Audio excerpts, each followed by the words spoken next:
Le dropshipping est de plus en plus saturé. Dans cette vidéo, je vais vous partager comment faire pour trouver des produits gagnants, des produits qui ne sont pas du tout saturés et surtout des produits où vous allez pouvoir générer un maximum de profit. Je vous montre un exemple d'une boutique juste ici où dès qu'on est tombé sur un produit gagnant, directement ça a super bien performé. Donc là, je suis sur les 30 derniers jours. Donc sur les 30 derniers jours, ce que ça donne en termes de perf, 15 900 € d'investis pour plus de 6 de ressources sur investissement, 103 000 € de générés exactement sur une fenêtre de conversion à une semaine. Donc ça comptabilise toutes les personnes qui ont acheté dans la semaine. Donc fenêtre de conversion plutôt court et ça c'est sur un produit gagnant. On est en train de scale petit à petit, donc sur des moyennes à 600 € par jour. Donc on est là-dessus. Et je t'arrête 30 secondes dans cette vidéo pour te dire et t'annoncer quelque chose d'exceptionnel. C'est que ce mercredi à 20h30, je vais faire un live dans lequel je vais partager toute la stratégie sur le mois de novembre et la stratégie Black Friday, Cyber Monday pour les fêtes de Noël qu'on utilise de notre côté pour avoir de gros niveaux de performance. Tout ça backé par une étude de cas avec les créatifs qui performent le mieux et derrière une grosse session questions-réponses pour que tu puisses me poser toutes tes questions par rapport à Pinterest. Donc ça aura lieu ce mercredi à 20h30 et je te mets le lien en description et je te laisse poursuivre la vidéo. Et pour trouver cette typologie de produits, déjà, il faut comprendre comment fonctionne Pinterest. Parce que Pinterest n'est pas Google, n'est pas Facebook. C'est vrai que sur le marché, il y a beaucoup de formateurs qui vous mentent. On vous promet un jackpot facile dès que vous allez arriver à trouver un produit gagnant qui sort du lot, alors que la réalité du marché est différente. Quand vous arrivez sur des plateformes concurrentielles comme Meta, Google, etc., il y a des milliers de dropshippers qui sont lancés avant vous. Et finalement, les seuls acteurs qui font du profit, c'est Google, Meta, sur lesquels vous allez perdre vos économies en dépensant sur ces plateformes. Sur Pinterest, c'est différent. En fait, ce qu'on va se baser, c'est sur deux stratégies. La première, trouver des produits qui marchent très bien sur certaines plateformes et les réappliquer sur une plateforme où on a 10 fois moins de concurrence comparé entre Meta et Pinterest, ou faire typiquement un transfert de marché, voir les top produits qui marchent bien sur des marchés en particulier et les pivoter sur le marché francophone par exemple, ou inversement, un produit qui marche très bien sur le marché francophone, le basculer sur un marché type les marchés scandinaves qui marchent extrêmement bien. Donc je vais vous partager la méthode étape par étape qu'on suit pour avoir ce type de résultat. Plusieurs sites sont dispo, j'ai pas de contrat d'affiliation ou autre avec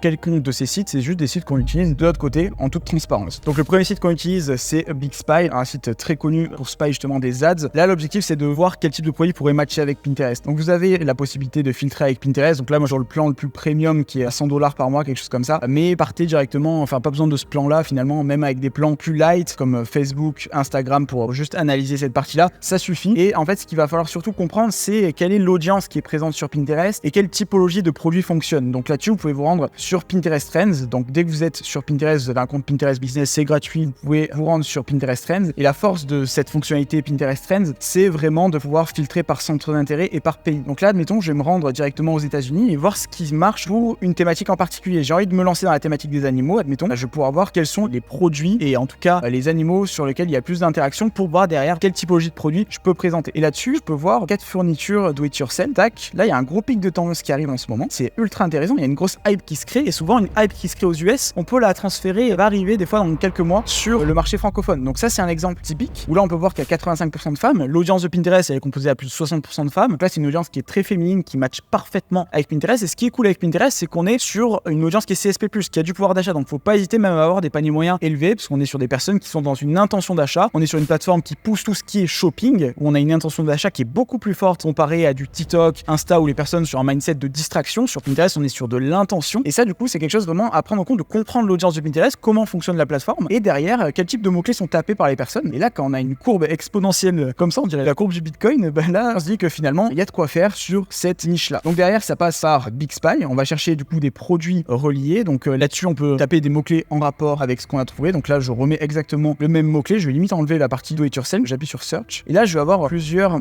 publicités qui vont sortir. Et là, je vais pouvoir les analyser. Et là, ce qui est cool, c'est que je peux mettre des filtres. Là, on est sur des publicités Facebook. Et derrière, je peux voir ce qui tourne sur Facebook, ce qui tourne sur Insta et ce qui ne tourne pas sur Pinterest. Comme ça, je vais pouvoir analyser, ok, ça marche bien sur ces plateformes-là, ça n'a même pas été testé sur Pinterest, même pas sur le marché français, bah go, du coup, j'y vais. Et là-dessus, du coup, vous avez différents filtres, tout ce qui est filtre de langue. Là, vous pouvez voir uniquement les publicités françaises, mais là, ça matche pas parce que c'est un titre en anglais. Mais du coup, vous pouvez faire ça par typologie de produits. Et donc, BigSpy, c'est un premier outil qui est super intéressant pour transvaser les produits et voir ce qui se fait entre les différents marchés pour le transvaser sur Pinterest et le marché francophone, admettons. Donc ça, c'est la première méthode. Et ce qui est cool, c'est qu'il n'y a pas de concurrence. Donc, vous allez pouvoir vraiment surfer sur des tendances. Et vu que sur Pinterest, on est sur des personnes qui recherchent, vous allez arriver sur des personnes en intention sur un produit qui est inexploité. Et donc, vous allez être un peu dans un océan bleu où il n'y a personne, pas de concurrence et uniquement vous et votre produit dans les premières positions de la plateforme. Ça, c'était pour BigSpy. Après, on a Minea qui est à peu près sur le même principe. Donc là, pareil, je suis à la version premium, mais à la version gratuite peut suffire. Juste la version premium, il y a Pinterest en plus. Mais finalement, n'hésitez pas à chercher ce qui se fait sur Facebook, un winners Facebook que vous pouvez appliquer sur Pinterest. Pas besoin forcément d'arriver sur de la recherche Pinterest pure. Il faut juste que vous compreniez bien l'audience de Pinterest, quel est le mindset mindset des utilisateurs et qu'est-ce que les personnes viennent chercher sur la plateforme avec les top thématiques, etc. Et là-dessus, d'ailleurs, je vous laisse le lien en description de la méthode BPO où je partage les 14 niches qui performent le mieux sur Pinterest. Une fois que vous avez compris ça, vous pouvez juste regarder ce qui se fait de très bien sur Facebook et l'appliquer d'une plateforme à une autre pour arriver et être tout seul sans concurrence. Et c'est ça qui est très important, c'est trouver des produits gagnants sur la plateforme Pinterest. Pas un produit gagnant que tout le monde a déjà vendu, qui a déjà tourné sur la plateforme, etc. Non, un nouveau produit qui va réellement apporter une plus-value sur la plateforme et c'est là-dessus que vous allez pouvoir cartonner et c'est un peu la clé et c'est comme ça qu'on est arrivé à avoir de tels résultats, plus de 100 000 € de générés sur les 30 derniers jours. C'est pas anodin, c'est juste qu'on est arrivé avec un nouveau produit qui est torché sur Meta. Clairement, les personnes y sont allées super fort. Sur Pinterest, on a été les seuls et les premiers à se lancer. Donc là, il y a quelques concurrents qui essaient de nous copier. Mais une fois qu'on est lancé et qu'on dépense des volumes de recherche importants, c'est ultra difficile d'aller nous chercher derrière. Donc c'est ça qu'on va chercher à faire sur Pinterest. Donc sur Minea, c'est exactement la même chose. Filtre par langue, par date, par type de média, etc.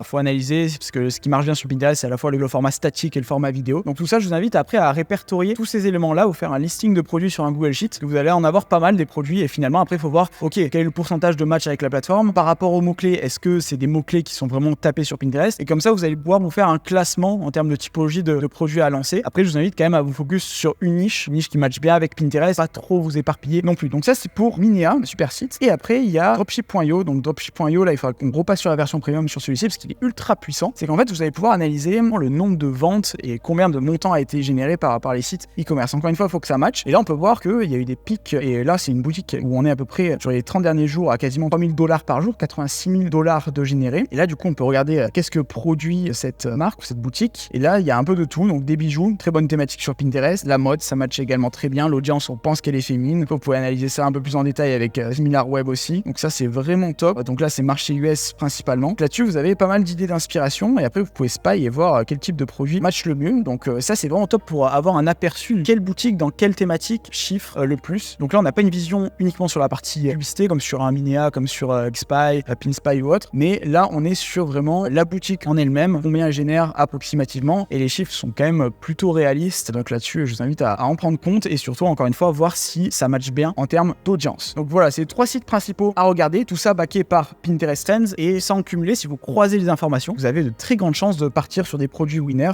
comme je l'ai montré sur la boutique précédente. Et au niveau de la boutique, c'est une boutique qu'on a lancée en octobre et pour vous montrer un peu en termes de scaling ce que ça a donné, je mets admettons de octobre à janvier, en démarrage on est parti sur des budgets à 10-20 € par jour, pas plus. Et une fois qu'on a validé l'attraction, que le produit a été validé, derrière on est parti sur un scaling petit à petit. Donc là 2 000 € par semaine, après 4 000 € par semaine, 5 000 € par semaine, etc., etc. Donc on est sur des stratégies qui sont différentes sur Pinterest, mais dès que vous comprenez comment fonctionne la plateforme, etc., même sur des petits budgets, vous allez pouvoir vraiment bien performer sans prendre de risques. Et encore une fois, ne rate pas le live ce mercredi 30 octobre à 20h30 dans lequel je vais te partager toutes les stratégies Black Friday et du mois de novembre pour gérer les fêtes de la meilleure manière possible avec une étude de cas. Donc je te mets tous les liens en description de cette vidéo. Mais en tout cas, ce qu'il faut retenir de cette vidéo, c'est qu'il faut des produits qui matchent bien avec Pinterest, pas partir sur une vidéo des 10 produits gagnants qui marchent le mieux en dropshipping de manière générale, parce que ça va être des produits qui vont être très vite saturés quand il y a des milliers de personnes qui regardent ça. Le but c'est de faire un combo plateforme pas saturé sur un produit justement qui est innovant, qui a été pourquoi pas bien utilisé sur certaines plateformes et pas du tout sur Pinterest. Et là du coup vous allez pouvoir arriver à tirer votre épingle du jeu super facilement. Donc voilà, on se retrouve dans une prochaine vidéo au sujet de Pinterest. C'était Luc, ciao.